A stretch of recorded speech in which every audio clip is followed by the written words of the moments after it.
এখন ভুটীয়া হোটেল য'ত নিশা বগা কাপোৰ পিন্ধিলেই আহিব পাৰে আপোনাৰ বিপদ।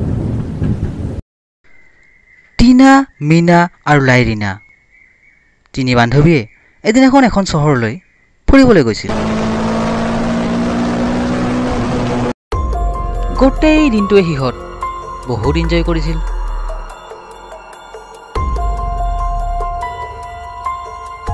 তেনেকৈয়ে এনজয় কৰি কৰি ৰাতিৰ প্ৰায় 11টাই বাজি গৈছিল। আৰু যেতিয়া বহু ৰাতি হৈছিল তিনিওটা এখন হোটেলত গৈ ওলাইছিল।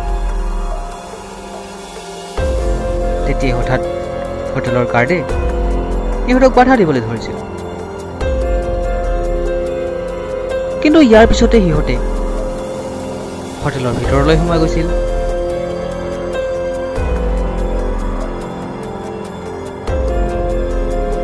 কিছু সময় ৰেষ্ট লোৱাৰ পিছত যেতিয়া লাইৰিনাই ফ্ৰেছ হৈ আছিল,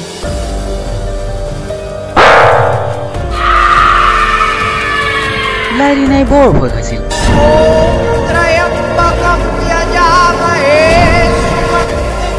টিনা আৰু মিনাও বৰ ভয় খাইছিল। ৰাতি লাইৰিনাই শুয়ে আছিল যে হঠাৎ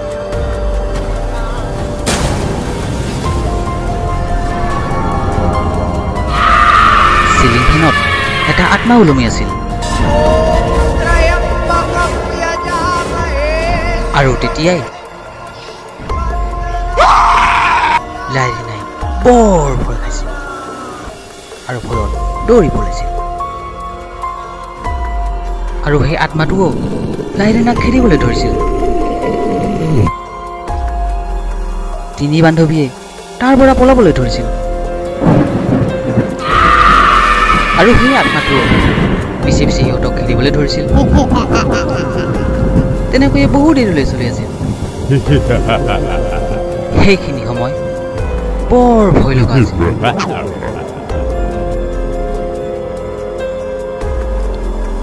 কিন্তু হঠাৎ সিহঁতে গাড়ীখন এখন শিৱ মন্দিৰৰ কাষত ৰখাই দিয়ে,